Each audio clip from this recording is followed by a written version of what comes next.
Switzerland voted to phase out nuclear power, then imported German coal to keep the lights on.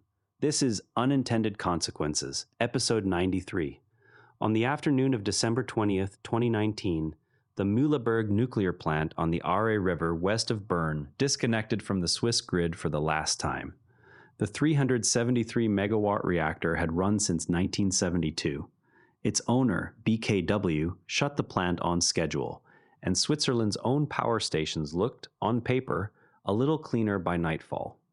That winter, when the sun dropped behind the Jura and electric heat came on across the Mittelland, a share of the missing megawatts arrived as imports from the north.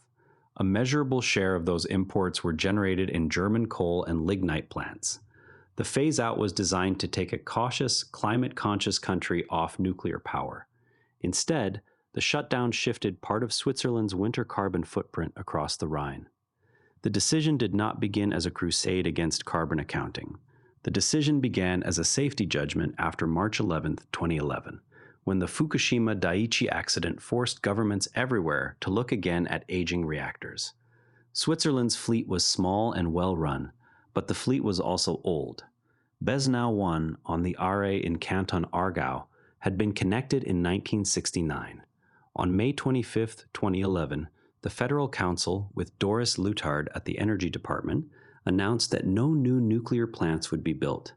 The existing 5 would not be replaced when those 5 reached the end of their safe lives. That stance hardened into Energy Strategy 2050, a package of efficiency targets, support for new renewables, and a legal ban on new nuclear construction. Parliament passed the Revised Energy Act in 2016.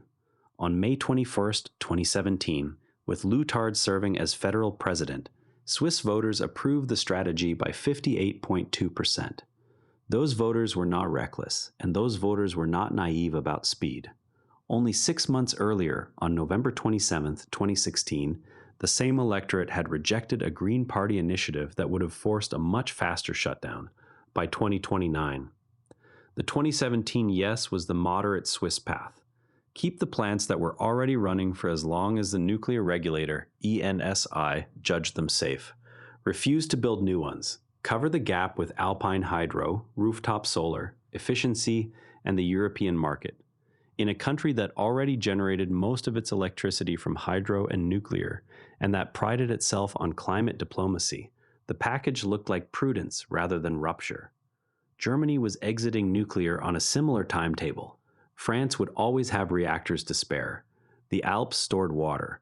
For a consensus democracy working from 2011's information, Energy Strategy 2050 was a rational answer to a real fear. The law was sequential, not reckless. And that sequence is where the physics problem starts. The Revised Energy Act entered into force on January 1, 2018. The law did not padlock reactor doors. The Act forbade new builds and let existing units run on a safety-based lifetime, which is why Gösgen, Leibstadt, and the 2 Besnau units are still on the grid years later. The first physical subtraction was Mühleberg. BKW had already decided in 2013 to close Mühleberg at the end of 2019 for a mix of economics, politics, and upgrade costs. The ceremony on the Aare was the moment the strategy became megawatts. Mühleberg had been about 3 terawatt-hours of winter-capable output. Proponents in the Social Democratic Party, the Greens, and parts of the center argued that efficiency and a renewable build-out would more than replace what retired. Those proponents said Switzerland would remain an island of clean power in the heart of Europe. Official scenarios from the Swiss Federal Office of Energy sketched a 2050 system dominated by hydro and new renewables, with imports as a residual, not a foundation. Skeptics were specific, and the skeptics were not only the plant's home cantons. The Association of Swiss Electricity Companies, along with Axpo, Alpic, and parts of the business federation Economy Suisse, warned about a winter electricity gap, the Stromlücke. Swiss demand peaks in the cold months, when heat pumps and resistance heating run, solar output collapses, and alpine reservoirs are being drawn down rather than filled. Nuclear had been the quiet winter partner of hydro, firm, domestic, nearly carbon-free. The strategy assumed that the European market would supply whatever winter energy Swiss generators could not. Energy Strategy 2050 did not pair the nuclear ban with a committed build of replacement firm low-carbon capacity. There were no new reservoirs on the scale required. There was no domestic gas with capture. There was no long-duration storage at fleet scale. And, by design, there were no new reactors. Early years looked calm. Hydro had good years. France was still a reliable exporter. Solar installations began to climb. The gap was a graph in a winter outlook, not yet a political emergency. Then the market, after dark in January, did what markets do. Physics does not grade annual press releases. Switzerland consumes on the order of 55 to 60 terawatt hours of electricity a year, with nuclear historically supplying roughly a third of generation and hydro most of the rest. 3 terawatt hours is not a large number on a European scale, and that output was never supposed to be replaced by a coal plant in Aargau. The missing energy was supposed to dissolve into a greener market. The market in January after dark does not work that way. When Swiss reservoirs are falling and rooftop solar is producing near nothing, the next megawatt Switzerland can buy is whatever is on the margin in the coupled grids of Germany, France, Austria, and Italy. In many winter evening hours after Mühleberg went dark, that marginal plant was not a French reactor or a German wind farm. The plant on the margin was hard coal or lignite, sometimes gas. The causal chain is almost mechanical. Close or withhold firm low-carbon supply in a winter-peaking alpine system. Leave the residual to cross-border trade. Watch Germany, Switzerland's largest electrical neighbor, run down its own nuclear fleet while lignite and hard coal remained available to set the price and the carbon content of the last kilowatt hour. Switzerland's production mix stayed among the cleanest in Europe. Switzerland's consumption mix did not in the hours that mattered. Analyses of cross-border flows and of the residual supply mix, the kind of work grid planners and independent carbon intensity trackers rely on, showed the carbon intensity of Swiss electricity consumption rising during winter peaks as nuclear output fell and imports rose. Electrons at the Laufenburg and Bossakort interconnectors do not carry passports, but the fuel that produced those electrons does. A country that could publish almost spotless generation statistics was, on cold nights, partly powered by the Rhineland and the Eastern German lignite districts. Second-order effects stacked on the first. Because international climate inventories are territorial, the extra tons were Germany's problem on paper and Switzerland's only as an import footnote. Guarantees of origin let suppliers market Swiss hydro even when the physical residual mix was dirtier. Households could feel they had bought clean power while the grid was balancing with coal. The long-stalled electricity agreement with the European Union left Switzerland less fully coupled than its neighbors, which complicated both security and the clean sharing of surplus. Inside the country, the missing winter energy became a planning assumption. More imports, more political anxiety, and eventually more fossil backup. Third-order effects arrived with the weather and with other people's accidents.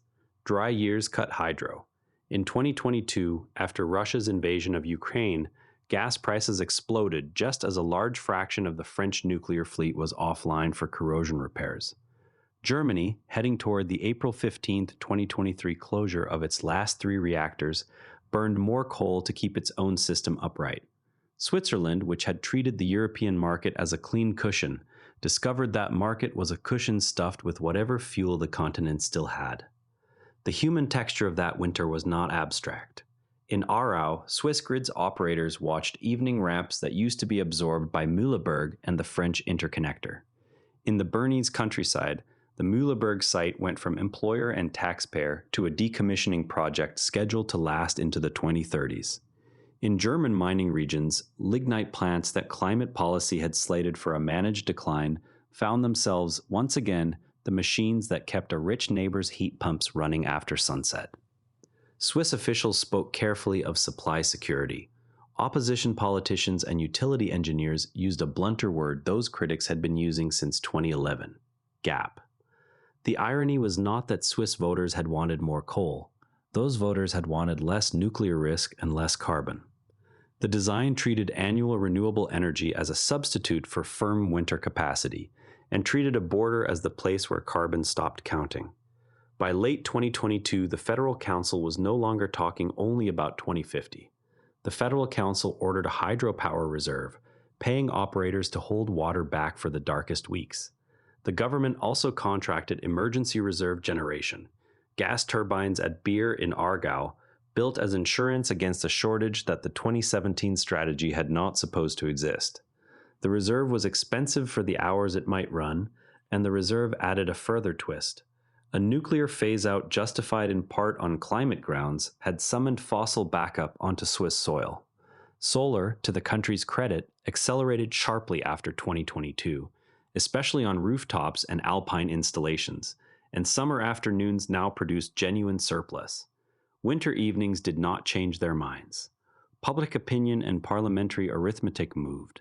Albert Rosti, who took over the Energy Department in 2023, opened a political path toward lifting the ban on new nuclear construction. Operators of Besnau, Gösgen, and Leibstadt planned for long-term operation under ENSI's safety regime. By 2024 and 2025, Bern was formally revisiting the central legal pillar of Energy Strategy 2050. That reconsideration is itself unfinished business, not a fairy tale reversal. New reactors, if new reactors come at all, take more than a decade, and the plant still running cannot be wished into being twice. The current state is a country with a cleaner summer, a still tight winter, a nuclear fleet in overtime, a gas reserve nobody wanted, and a more honest conversation about the difference between generating clean electricity and consuming it. 3 principles travel well beyond the Aare.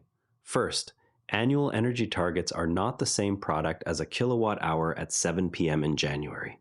A year is a convenient unit for a press release and a terrible unit for a winter peak.